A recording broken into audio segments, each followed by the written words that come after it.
Okay. Okay. You can start.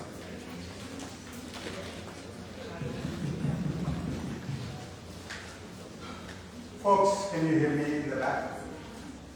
Okay, great. Buongiorno. Oh my God, I think it's too loud.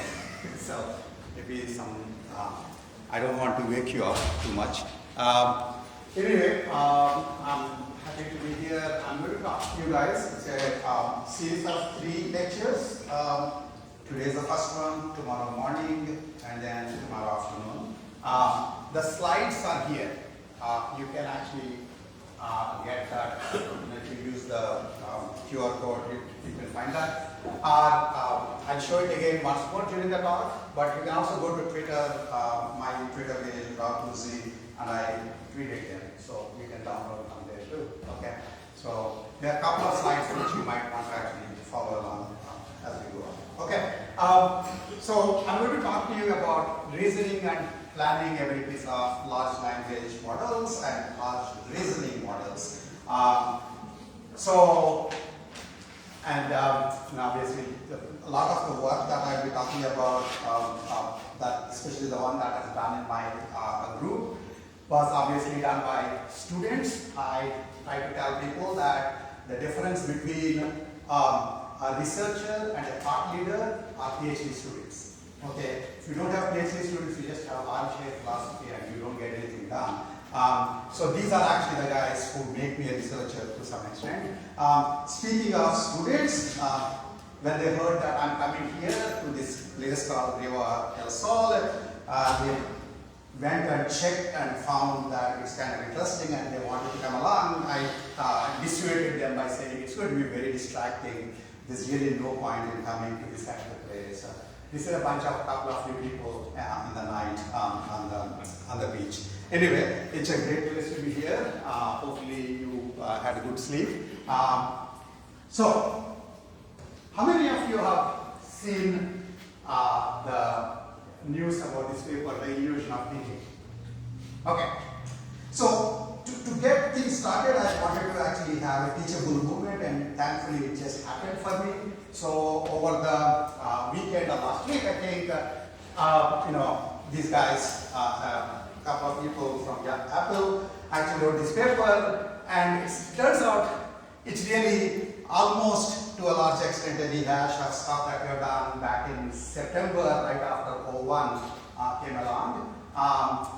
The difference, of course, being that Apple, and this is a university, and in general, much of AI research right now is, at least the publicity is driven by influencers who don't actually understand what's going on in research, and so they think Apple, the company, does research, Google, the company, does research, Tim Cook is actually typing stuff, Google research, anyway. So it's become extremely big news item, so much so that in the last 24 hours, I made these slides overnight, okay? So in the last 24 hours, these are all the news items. Some of them actually quote me, but a whole bunch of them. And so it's kind of nice to have a teachable movement. Basically, this stuff is happening right now. People are trying to make sense of this paper, and which basically, it's not a one-off. In fact, it sort of builds on the stuff that we have done pretty much actually, most of the stuff that we have done to some extent. I want to talk to you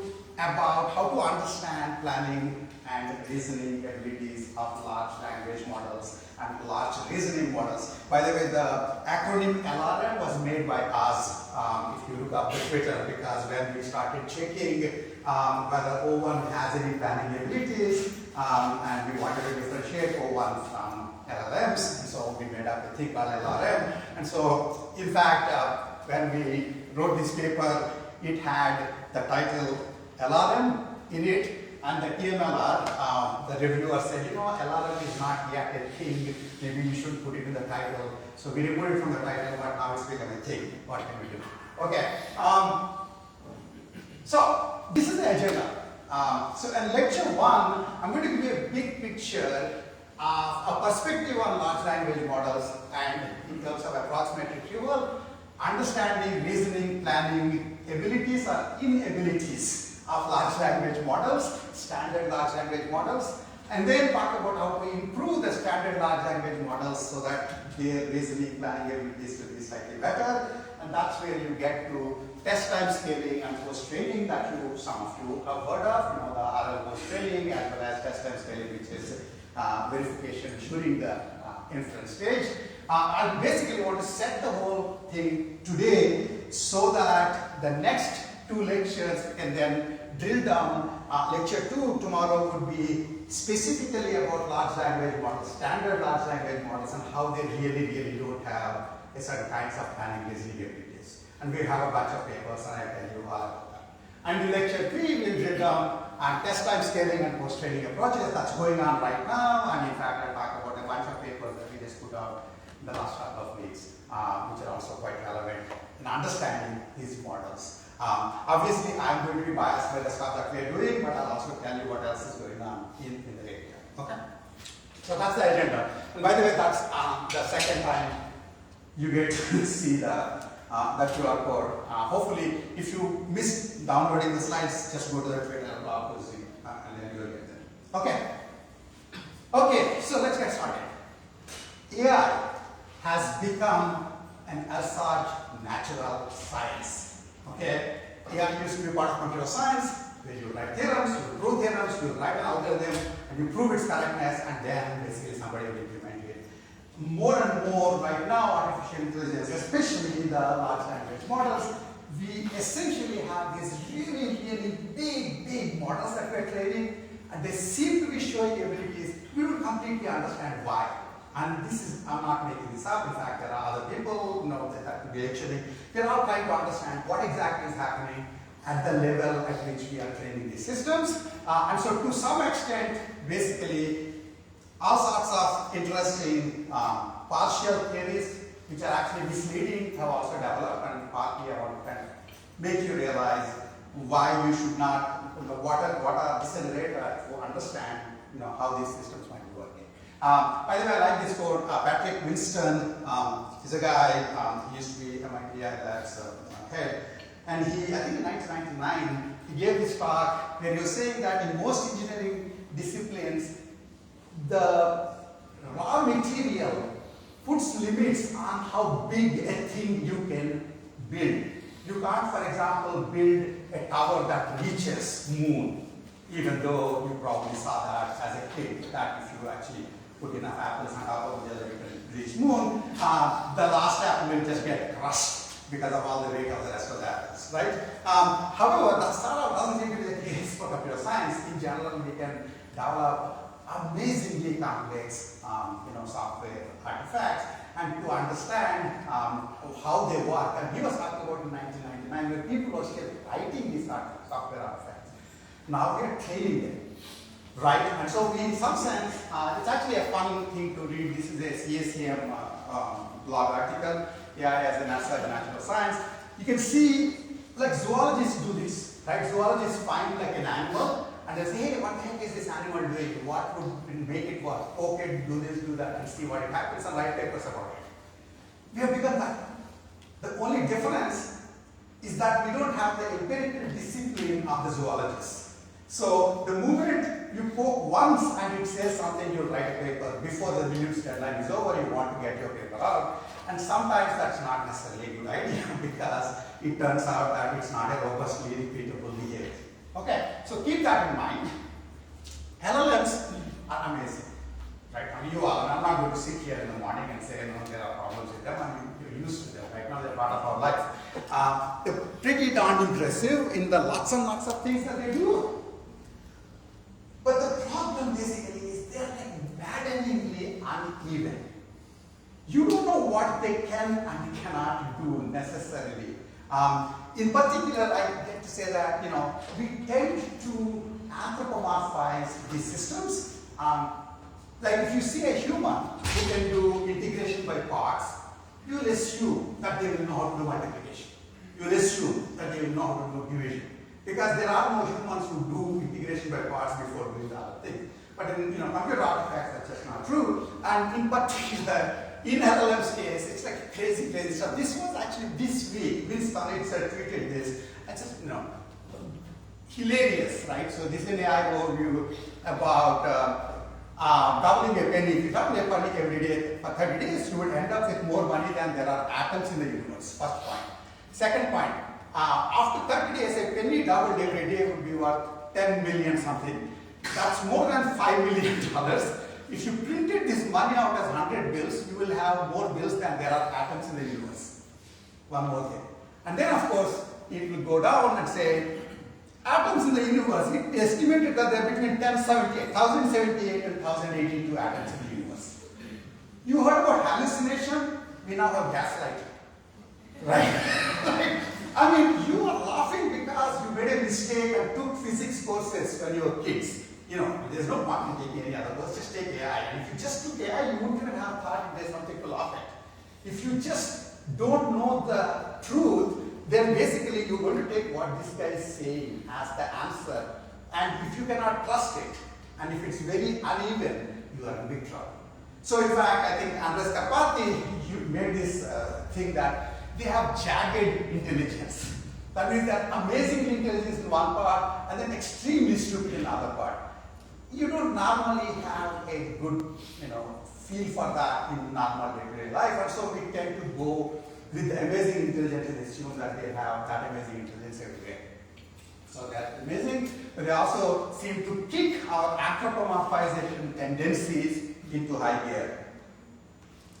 And so, as we go along, we'll talk about, especially for planning and reasoning, LLMs and even LRMs tend to have a lot of limitations. And so it looks as if I'm a sort of a hard-to-please guy, but I want to kind of point out to you that the problem with alchemy is not that chemistry was useless. How many of you know alchemy? I've heard of the word alchemy, right? The problem with alchemy is not that chemistry was useless, but there's a bunch of bozos who thought that if you look at chemistry in a funny way, it becomes nuclear physics, right? Just prompt it the right way, it might become nuclear physics. That's the problem with alchemy. And understanding the problem with LLMs is not that they are not useful, they're amazingly useful. The joke is on you if you don't realize what they are not able to do. Otherwise, you're going to pick up. Keep that in mind. By the way, anthropomorphization is something that keeps coming up with LLMs. It's been an original sin of AI, which is basically thinking of machines, AI systems as human-like things, and sort of implicitly give them human-like abilities in your own mind, in trying to make sense of them. This guy is called Drew McDermott. He's a pretty impressive guy. He wrote back in the 70s, way before many of you were born, a paper called Artificial Intelligence Meets Natural Stupidity. And it's a lovely paper to read. And he basically points out that AI systems of that time also were already basically saying, writing programs saying understand, see, blah, blah, blah, and then assume that the program is doing it because we called it that. And so one of his things is call it G00075, and if it shows behavior that you would think is like perception, then you would actually give that name. Otherwise, you should not be just naming them that way. But with LLMs, that thing is out the window. We use word thoughts, we use chains of thought, we use reasoning traces. We basically anthropomorphize the heck of the LLMs because they're like very close to the kinds of things that we think we can do. Language is what makes us human. They seem to be speaking our language are very coherent, and so it's not surprising that we will anthropomorphize it. And because of which we should be careful about the mistakes we might be making in anthropomorphizing it. Okay, before I go into the planning part, I want to actually just get us into the same page about what I think about LLMs. Everybody has ways, but I have a 2-slide introduction for you.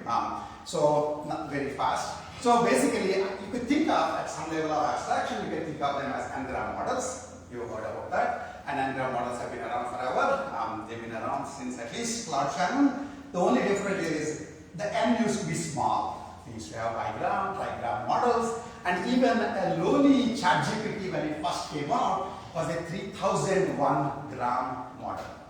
3001 gram model basically says, if I give you the preceding 3000 words, can you predict the next word? That's what basically you're trying to do. So the context window becomes the n part. Okay? So the power of n-gram model depends on, of course, how much text you're training it on, how big is the n, and of course the how the high capacity function is actually being represented. And I won't go into the details, obviously that's not my point here. Obviously we have figured out that we're going to use transformer architectures to sort of implement or basically learn these models. And a couple of things I want you to keep in mind, just so that you have some way of making sense of the big picture. Remember what I said, today's thing is actually get your bearings, so that tomorrow the 2 lectures are going to go into a lot more details or specific tables. Okay, so if you have a 50,000 word vocabulary and you have a 3,000 context window, then essentially there are 50,000 power 3,000 conditional distributions as to what is the likelihood of the next word given 3,000 words, right? That's a crazy number. If you actually say 50,000 per 3,000, the last time I checked it with Google, it said it's infinity. So apparently it was large enough that it could be right. So this is like a really, really crazy number. And there are 2 interesting things about it that you want to keep in mind. One, of course, is it's a very crazy number. The second part is the chance that the same exact 3,000 words, whatever 3,000 is coming from the original ChatGPT, okay, GPT 3.5, and the same exact 3,000 words will come again second time. Because remember, the whole way you do n-gram models, bigram models, etc., is you look at the text. You look at, okay, every time you said left end, then you seem to be saying right more often. So left end will increase, lead to right. And sometimes you might say left end center, and so center has a lower probability and so on. So you actually need these frequencies. But the point is, getting 3,000 words to repeat second time is pretty much impossible. And so what happens is you're going to have to abstract. Essentially, the machine minds are having to abstract over these sequences. So if you have 3,000 words where 174th and there are 2 3,000 word sequences, they're both essentially the same, except the 174th words, I'm making this up. One is red and another is mauve, then you say, yeah, red and mauve is the same. So in some sense, you get functional abstractions. And that might be happening in these models that we are learning. And anytime you do this, essentially, if you think about these occurrence tables, right, most of the occurrences will be zeros and the one time will be 1. That will be the degenerate system if you're doing exact 3,000 word repeating again. By generalizing this, you will wind up making the ones less than 1 and some of the zeros become non-zeros. And that's part of generalization, because anytime you compress data, you do some kind of generalization. It's not clear that just because it got compressed, it became good generalization. Whether it is good generalization depends on our current understanding of whether we like LLMs. To some extent, they've been quite useful, although we will talk significantly about their inability to deal with out of distribution generalization. That's the usual problem with machine learning, and the way, I'll tell you later, but the way LLMs sort of deal with out of distribution is to make everything in distribution. Right? If you basically train everything in the world as part of the training data, then there's nothing out of the training data. Okay, this almost works except for reasoning problems. Because for the reasoning problems, you can have this length parameter that keeps increasing, and so there is no such thing as how many blocks word problems are there. There are infinite number of blocks word problems depending on how many blocks you have. If you have, how many of you heard of this thing called last letter concatenation problem? An extremely simple problem where if I give you k words, then you take the last letter of each of the words and concatenate into a string. That's it. I told you the procedure right now. Right? It turns out that you can have last letter concatenation instances of 4 words, 15 words, 10,000 words, 10 zillion words, 10 gazillion, bazillion words, and it just keeps increasing.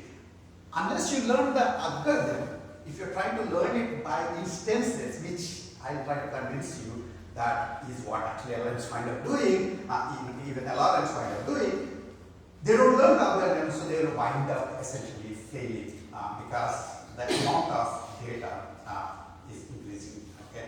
And again, to jump a little bit ahead, I would point out that part of the way LRMs differ from LLMs, the O1 and UC, carbon, etc., differ from the normal LLMs, is normal LLMs originally started with the knowledge web. the stuff that you and I wrote for ourselves, right?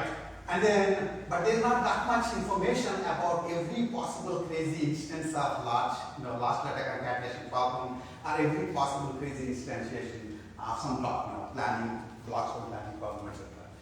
And what we are doing right now is we are creating our own reasoning web. So to some extent, DeepSeek R1, for example, because that, by the way, we mentioned DeepSeek R1 a lot of times, because remember, ever since O1, the big models, the frontier models, have shut down. They no longer write papers. Okay, so we can only guess what they might be doing. We have no idea. DeepSeek R1, thankfully, at least writes what they're doing. So if you write, you can actually understand what people are doing. So you can also prove them wrong. Right. Okay. So in the case of DeepSeek R1, essentially, it is sort of during the training phase trying large numbers of synthetic data over which it's actually training itself to. The old pre-trained model may have been trained mostly just on the knowledge web, but then the rest of the data is being generated during the training. So that's basically how it's actually learning. Okay. So what's this? Given this, we are looking at it. The next thing I want you to understand is style versus content and form versus actuality. In general, LLMs and generative AI in general learn the distribution of the data. Style is a distributional property. Correctness and accuracy are instance level properties. So generative AI systems are actually pretty good at style. And then sometimes, and more often than not, they can actually be wrong on accuracy, except in those cases, somehow accuracy, if you are actually in good style, you're also accurate. By the way, that happened to be the human fallible, right? We always thought that people who speak beautiful Italian must know what they're talking about, whereas people who have bad accent Italian, they don't know what they're talking about. And you're wrong. That we have actually, civilization has pointed out that style and content are not directly related. They're just correlational to some extent. But it's a hard lesson for us to keep using day to day. And so it's useful to remember this style versus content distinction and why correctness, which is interestingly, correctness is easier to classical systems as well as to some extent to humans. Style tends to be harder to some extent, and so when people can speak in good style, we tend to assume they know what they're talking about because style was hard for us. All of us are, in fact, I have this joke back in the old days when you want to impress your boyfriend or girlfriend, you could write them a poem. Now you read a poem, they will say, you think I don't have access to ChatGPT? I do have it. Just write what you want in English, man, or in Italian or something, just prose is fine. Okay? Because style is something that used to be hard, but it's become extremely easy. They become commoditized, and it's useful to remember. So civilization, we always thought style is harder than content, and LLM sort of turned this institution over its head. Part of what I'm trying to do is make sure that you kind of understand why certain kinds of misconceptions about LLMs and their reasoning abilities come. The other thing is, are LLMs doing retrieval or reasoning? Well, they're not doing either. Okay? Retrieval is what databases do. Okay? LLMs are underground models, so they actually, by definition, they are not guaranteed to retrieve the piece of data that you store. Sometimes they do, but only by chance. Okay? So essentially, it's worthwhile remembering that it's somewhere between what they do is sort of an approximate retrieval. It's between pure retrieval that databases do and what we would consider reasoning. I'll talk about specific instances of reasoning, including planning in a bit. But the real question, when people, differ at the level of do LLMs reason, etc., it's a question of is approximate retrieval closer to the retrieval end of the spectrum or closer to the reasoning end of the spectrum. And that in itself depends on what sort of reasoning problems you are looking at. In particular, if you're looking at reasoning problems that have length aspect, that means you can keep increasing the size of the problem, the number of words being concatenated, the number of blocks that you need to stack, etc., which most of classical combinatorial computer science problems have. It turns out that they actually, in those cases, actually they are more closer to the retrieval end than to the reasoning end. And if you want to understand a way of thinking of what the Apple paper is saying really, is basically that in certain cases it actually is not able to get to the combinatorial values. Okay. The other thing is obvious, I guess, that, I keep thinking that this business of hallucination, reduction of hallucination of LLMs sort of makes no sense. They always hallucinate. Sometimes their hallucination aligns with your reality. And if you know what your reality is, you are fine. You might say, yeah, it looks like it's an accurate answer. The real question is, if you don't know the answer to the question, can you trust? That's the whole of computer science. That's the whole of most of science in general. Okay, I don't think people should be in the business of asking questions to Google to check if Larry, Page, and Sergey didn't know the answers to the questions. They already know the answers. They are asking questions that they don't know the answers to. And if you give an answer in a pretty strong, confident tone, and there is no actual guarantee associated with it, you are going to be in trouble. So LLMs and this approximate retrieval appends our intuitions regarding their guesses. And it's not obvious for people, and in fact, we made a kind of a career of writing papers kind of pointing out some of these things. One of which basically the computational complexity of the underlying task has no bearing whatsoever. I'm again talking about standard LLMs. We haven't yet gone to O1, etc. Okay? The computational complexity of the underlying task has no bearing at all on the LLM guesses. So when you give a problem that is O1 complexity or semi-decidable or even undecidable, it will hazard a guess. Do you understand what I'm saying? But we tend to think that somehow things will fail in the lower complexity and do well in the higher complexity. This is again for standard LLMs. And that turns out to be a bad intuition. And so, for example, lots of people tended to say that LLMs may not be able to generate answers for reasoning problems, but they can self-verify whether their answers are correct. Well, it's not true. We actually just have an ICLAIR paper in Singapore. That was done actually 1.5 years back. That basically points out that self-verification by LLMs is just as questionable as generation for computer-related problems, like planning and CSP, etc. On the other hand, LLMs just made background knowledge amazingly easier. In the old days, people had to sit down and write background knowledge about different kinds of things. LLMs are like jack of all trades. So they can give you the approximate background knowledge about any kind of a problem, and that can reduce the knowledge engineering effort for lots and lots of things. And that's a very useful thing. So they're actually pretty good at common sense, approximately domain knowledge, theory of mind, analogies, etc. These are things that classical computer science didn't have very good answers, and so in fact, they're actually very useful to them. So what about planning and reasoning? So I actually come from planning. That's what most of my whole life was. In terms of automated planning, in terms of different kinds of environmental dynamics, in terms of optimization metrics, as well as the levels of completeness of the model with which the agent is working with. The simplest toy problems in the area of deterministic planning, which we actually used, I'll tell you in a minute, but in fact that's what Apple guys wound up using, and which is surprising that most people don't know these simple deterministic problems, are block word logistics and obfuscations of that. Obfuscations is something I'll tell you in a minute, but sometimes there may be knowledge about block word, but if you change the words, then it trips up standard LLMs. It actually winds up doing pretty badly in standard LLMs. Okay, planning and scheduling, again we'll go into more details tomorrow, but essentially planning is a sort of a sequential decision-making problem. You're doing a sequence of decisions to reach certain objectives. The simplest case might be you want to reach a particular goal at the end state. Sometimes you might also have constraints of the trajectories that you're taking. Scheduling is essentially sort of connected to planning but somewhat simpler, where you're given the activities that you have to do, but you just have to make sure that the resource constraints are satisfied in assigning, for example, jobs to machines and so on. Reinforcement learning, model-based reinforcement learning really is planning. Is an approach to doing planning. If you have a model, then reinforcement learning is an approximate way of doing planning. That's actually an example of scheduling. A couple of names this stuff should be clear with intro to AI background, but I don't know how many people take intro to AI these days, so let me say that a couple of these names. Ergodicity, robustness, and quality and optimality.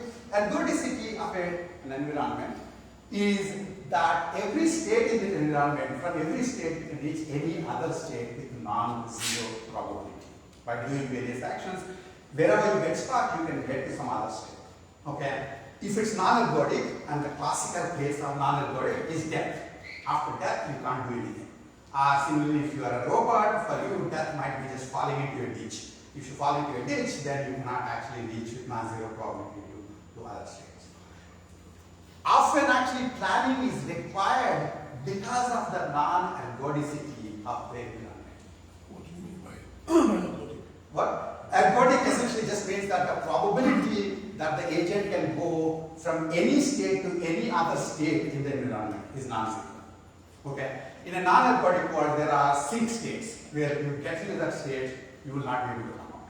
And the whole reason we do planning, in an extreme case, is not to die. Clearly, not to die. Okay? Or not to get into a very costly state from which recovery is very hard. And you are wasting your time doing planning if in fact it's a very cheap environment where pretty much you can blunder through life.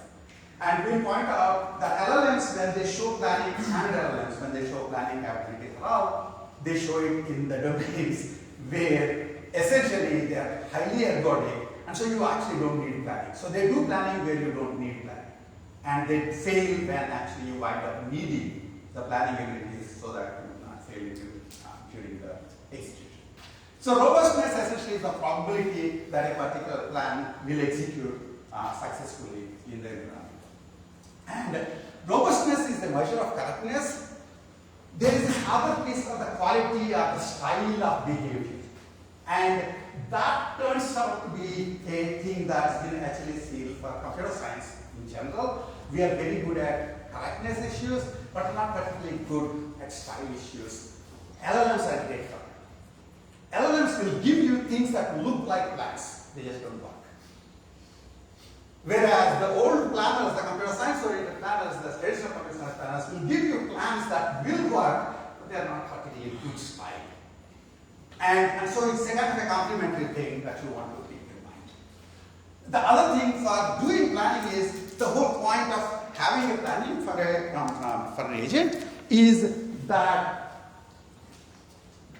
of course, if you just make up a couple of a sequence of actions and try and execute in the environment, that's not planning, because you might die. If it's an unergodic environment, you might die. So you need to simulate what you're trying to do in your own mind. Planning is simulation of courses of action. You have to simulate it with respect to some model you have of the world. That's where the world models come in.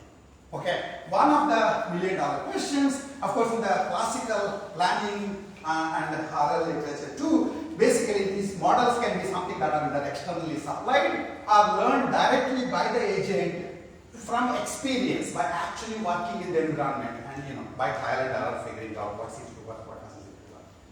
Our hope is LLMs just learned it from our traces of our web traces, digital traces that we put out there. That's what our hope is. And there's still lots of questions as to whether that is actually true. I don't know how many of you have seen this. There's a very nice paper by a couple of people who basically showed, I forget it's GPT-4, that even though sometimes when it actually winds up giving correct, reasonably correct paths in Manhattan from point A to point B, if you actually figure out what its real internal model of Manhattan is, it is this magical model. I hope you guys know Manhattan is, again, I'm assuming most of you know it is a very American-centered way of thinking, but Manhattan is, of course, the New York, the part of New York, and Manhattan distance that we all know and love comes from Manhattan because all the streets and avenues are perpendicular, except this funny thing called Broadway and a couple of other things, right? This guy thinks that Manhattan is full of Broadways of various, curvy nature. And so, because of which, there will be problems it will fail. And that's actually the point. So, you actually have the wrong model. So, one of the issues, of course, is to what extent they have correct models. Okay, keep that again in the back of mind. Remember, I'm trying to build you up into a sort of a perspective so that then I can talk about specific papers next week. So, will this kind of standard LLMs do planning and reasoning well? basically you would think that, from a cognitive science perspective, there is this metaphorical thinking about system 1 and system 2. Many of you might have heard about it. And normally planning, basically like deliberative reasoning, is associated with system 2 capabilities. Sometimes if you have planned that path many times, you might compile it down into system 1. But in general, if you don't know, you have to go back and do deliberative reasoning. Standard LLMs never looked like they had a system 2 component. They're essentially just being, trained on the digital footprints of the humanity, right? And so when people are saying that they can do planning, I thought, hey, obviously it's not going to be true. However, there were tons of papers being written. Okay, these are all the papers. There are nothing against these particular authors. They're just some of the papers that were written even by the time we started looking into this area in the fall of 2022. So we wanted to call it bluff, so we wrote our own papers. And the way you settle scores in computer science, in science, is not by fights, because we are all nerds, we can fight well. But by writing papers. You write your paper, I write my paper. And as long as the peer review gets through, that's fine. That's the reason why peer review is very important. So these are all a bunch of papers in units, etc., that are published. And basically, I'll go into more details of it this lecture too. The basic point of this is that planning on the standard LLMs sucks. If you take the kind of planning models where actually non-algorithmic is involved. In fact, Block's world turns out to be an algorithmic world. In Block's world, you can go from any state to another state. There is actually a harder domain called Sokoban. How many of you have heard of Sokoban? Sokoban is this game where you can push boxes, but you can't pull them. You know how that is. Sometimes we can push everybody, but we don't know how to pull, right? Because especially boxes don't have things to pull down too. And so, if you push them into the corner, you can't take them out. That's your classic case of non-algorithmic. So I'm actually giving you the results here for Block's world. All these results will be that much worse for Sokoban. We have done that too. Okay, because Sokoban is actually a non-algorithmic domain. Okay, so what we found is in the beginning itself that Block's world was bad to begin with, and as newer and newer generation of LLMs came, it was improving. And the question was, is it improving because there are some new things going on in the LLMs, or is it because the world is the training data for LLMs? Everything that you say LLM isn't doing is going onto the web, and that becomes the fodder for the next LLM training. It's not that anybody is deliberately trying to cheat, it's just that benchmark contamination is a fact of life with LLMs, right? So the question then is, we actually checked, if you change the names in Block's world, such that instead of saying stack A and B, you start using different words, either random strings or words that actually have different meanings. But dynamics of the system remain the same. And so classical planners will solve either of these domains equally easily. I'll go into the details tomorrow. But LLM is just bad, like ignoble depth. So as you can see, now these cases, they're all zeros for the standard LLMs. Okay, and of course that was like a big enough thing, that was like the young kind of retweeting that stuff. So the part of this part was that LLMs can't plan, and what's interesting is, of course, what about chain of thought? What about React? What about self-verification? Paper 1, paper 2, paper 3. We wrote all those papers. Okay, I will tell you tomorrow that most of those ideas don't work either for these kinds of problems. Okay, and they can't. COT, React, and mentioning don't really help that much, and they can't improve by self-verification. And but on the other hand, so in fact, if you think about it, if standard LLMs were already doing planning and reasoning, you don't need reasoning models. OpenAI, from the day one, was saying everything was being done, and yet they came up with O1. What exactly were they trying to prove? Clearly, they knew that these things weren't being solved.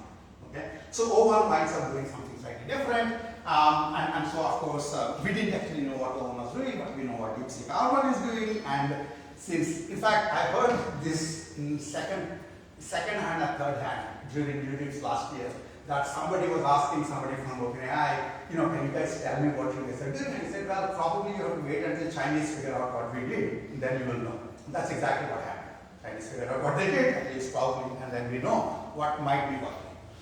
So there are two kinds of ideas that we will talk about in both towards the end of tomorrow's lecture and more towards the third lecture, which is test time scaling, which is think of LLM as a generator of guesses and have a verifier in the loop which basically says, okay, wrong, try again. Normally, generated test is the dumbest way to do search algorithms. But if your generator is good, it has a higher chance of spitting out reasonable solutions.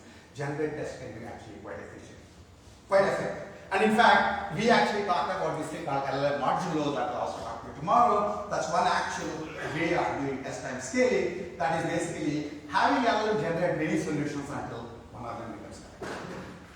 That's what is the LLM modulo. The other is, this one actually increases the inference time cost quite a bit. Okay, if you can do well in inference time, one of the ideas actually, this guy Martin Minsky is one of the people in the original. He's one of the founding fathers of AI. He was in the Dartmouth conference, and he says that intelligence is integrating test part of the generate test into the generate part. So if you can improve your generator such that more and more of the constraints that we are checking later somehow get involved in the test generate part, you'll do better. You can think of post-training approaches that way. I will actually explain to you that essentially, just as test time scaling is done at the inference, if you do the test time scaling as a training phase, that becomes post-training. Of course, there are specific ways of doing post-training. Supervised fine-tuning as well, we'll talk about the details, but that basically winds up being the other set of ideas. And so, does O1, which came in September last year, obviously must have done some of these things. We don't exactly know. They put a blog article that we don't really know what actually they did. In fact, they had the temerity to say after DeepSeek R1 came out with their paper, somebody said, yeah, it looks like you guys came up with the ideas we came up with. And that's not how you do science. Right after your friend writes the paper, you don't get to say, yeah, I also thought about that. I just forgot to write the paper. That doesn't work. That's not science. Okay? You have to write the paper. That's how we know whether you knew this or not. There's a public record.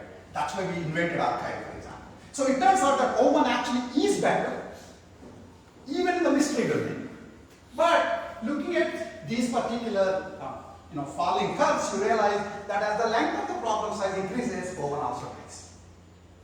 This was a study that we did back in September, as soon as O1 came out, and when they were actually charging an arm and a leg. With my professorial budget, we had to spend $8,000 to just test an O1. So DeepSeek R1 is a godsend because it's much cheaper. Okay, but anyway, so we did this, and if you think about Apple paper that we were talking about earlier, they essentially do this now and basically say somewhat similar points that in fact as the length increases, the accuracy cost. Okay. Now, a couple of things in the next 5 minutes before we get into the tomorrow's thing is the real problem with LLMs, in general machine learning, the open problem in machine learning is your training on the test training data. Do you do well on the test data? How do you? I mean, I love this particular thing. This guy, I made sure that I put his name because I didn't come up with it. Nathan Bayer came up with it. That how do you generalize out of distribution? Well, make sure that there's no out of distribution. Everything becomes in distribution. Then there's no out of distribution. In some sense, LLMs generalize to some extent that way, because for all knowledge factual tasks, more and more of the data becomes part of the training data. This doesn't work for reasoning, as I pointed out in the very beginning, because reasoning, there are just so many different instances. And so, unless you learn the algorithm, if you're only learning the instances of lost data concatenation, it won't succeed. In fact, I could argue that if you have read the R1 paper, which I'll again talk about in the third lecture, R1 basically shows that after post-training, you can actually, so it starts with a base model, which has parset 15 or so accuracy of a reasonable number for the distribution of problems that they're going to do post-training on. If it has very low parset 15, then generating 15 traces and hoping that I can do R doesn't work, because if all your guesses are wrong, there is no signal. So it better be the case that if you guess 15 times, maybe one of them is right. Once you have pass at 15 accuracy, post-training changes it to pass at 1 approximately. In doing so, it gave you pass at 15 on a bigger setup, longer set of instances. And then you can then do this again.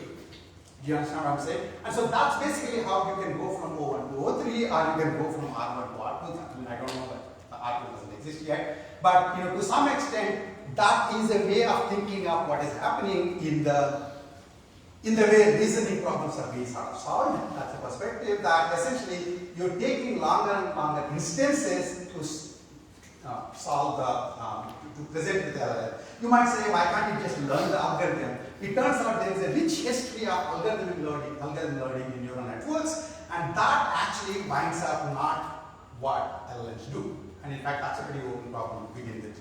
Okay, it's not surprising that that's the case, that if you look at, for example, if you look at, what happened?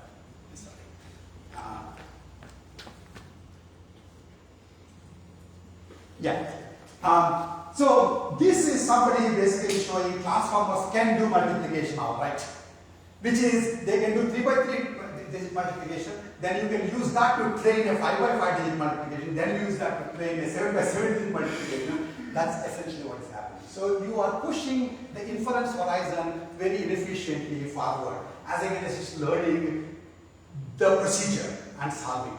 And in fact, not surprisingly, LLMs are not actually good at taking a procedure and executing it. That's one of the basic papers we wrote. And chain of thought, my chain of thought doesn't work. Chain of thoughtlessness is a paper in Europe last year. And that unfortunately is still true for LRMs. That's one of the other points that the Apple paper says, that even if you gave the procedure, it can't just execute it, because essentially they don't have the ability to execute a procedure either. Okay, so the state of the art in LLMs is we have standard LLMs. They're automatically trained on the web corpora, and of course maybe fine-tuned. At inference time, they just complete the prompt. This stuff, we already said, planning is not doing very well. For the reasoning models, standard LLMs plus test time scaling and post-training. And I'm going to talk more about the details of that in the lecture 3. This part I'll do in lecture 2.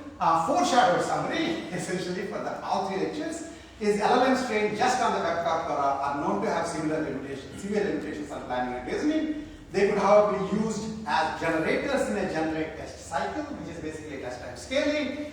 The improved reasoning abilities can be compiled into a base generator, that is basically your post-training approach. The resulting LRMs, which is actually an name we made up, but now it's text, you still have no correctness guarantees, but they are actually better. So in fact, one of the points we make is we can use O1 as the generator and put it in a generate test with a verifier, with a correct verifier. It improves both its accuracy with guarantees, right? And then the other last thing is anthropomorphization of intermediate tokens has become a big issue. LLMs right now, how many of you have seen that they think, they write these tokens before they write an answer? We think, they think, and they seem to think like us, as if you know actually how you think. I mean, introspection is the lousiest form of psychology, as last I checked. But what happens is they have been trained on tokens that look like, let me try something, let me do this, let me do that. And they are masters of imitation, they're masters of style imitation. So it's not surprising at all that they, at a cursory look, it looks like they're doing something. So if you actually try to solve a block sort problem with DeepSeek, by the way, this is probably the reason why O1 never showed its intermediate tokens. Probably they thought people will laugh at it when they see what the intermediate tokens are. They actually made it like a crime if you try to find out what their intermediate tokens are. And instead they provide a post facto rationalization to some extent about what might happen. That's a very different thing. These intermediate tokens, it turns out, don't actually have any direct connection. In the Beyond Semantics paper that I talked in the 3rd lecture, it's already available on the web, we basically point out that if you, not only is it the case that if you train an LLM with the correct reasoning traces from a formal algorithm followed by the answer, in the inference time, the trace correctness is not connected to the solution correctness. Sometimes the trace is correct, the solution is wrong. Sometimes the trace is incorrect, the solution is right. Okay, so there's total confusion matrix. And the other thing that we did there is to say, what if we actually deliberately train the LLM with the wrong reasoning traces? it improves performance. You read up the paper. What that only tells you is this business about reasoning tokens is a lot we need to still understand, and we need to be able to understand that. And in fact, I have published a paper that we posted that we'll also talk a little bit about, it's available too, that stop anthropomorphizing intermediate tokens as reasoning and thinking traces. This is the latest bit of anthropomorphization in LLMs, where they're providing these intermediate tokens. Those are helpful for LLM, clearly improving their performance, but they're not helpful for the junior who is looking at them. In fact, if you see DeepSeek R1 solving a simple problem, it gives 30 pages of pseudo-English. And it becomes a Rorschach test saying, oh, here it seems to be backtracking, here it seems to change its mind. Nobody really simulates the 30 pages. In fact, what we wind up doing in the beyond semantics is we look at formal systems where you can actually simulate the reasoning trace. That's how you can check the characters. So, surprisingly, I'm done. Agenda basically is this first lecture which I hope I gave you, where I'm going to go in the second and third lectures so that you'll make time to come for this. Lecture 2 will drill down on the planning abilities of the standard LLMs out of the box, with chain of thought, with React, with self-verification, etc. There's a series of papers showing the problems with them. I'll tell you all of that. And lecture 3, I'll drill down into the test time scaling, LLM modulo, and post-training approaches, which is supervised versus fine-tuning RL. In fact, one of the newer issues is RL really required in DeepSeek R1? It turns out that the MVP formulation that DeepSeek R1 uses has such very strong simplifications thrown in that we have a paper saying RL in name only, and some other people have written too, various things, where essentially it's the artifact of the MVP model that might be causing all sorts of crazy anthropomorphisms, such as it is giving more intermediate tokens, so it must be thinking longer and harder. This is totally nonsense. It turns out more and more people understand this.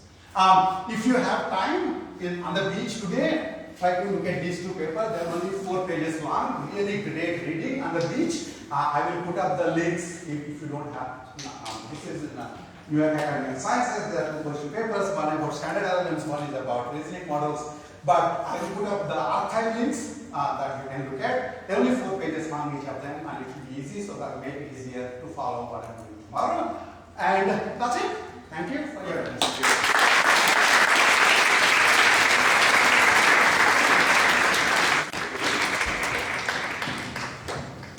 By the way, I will be here the whole of today and the whole of tomorrow, so catch me anytime you want.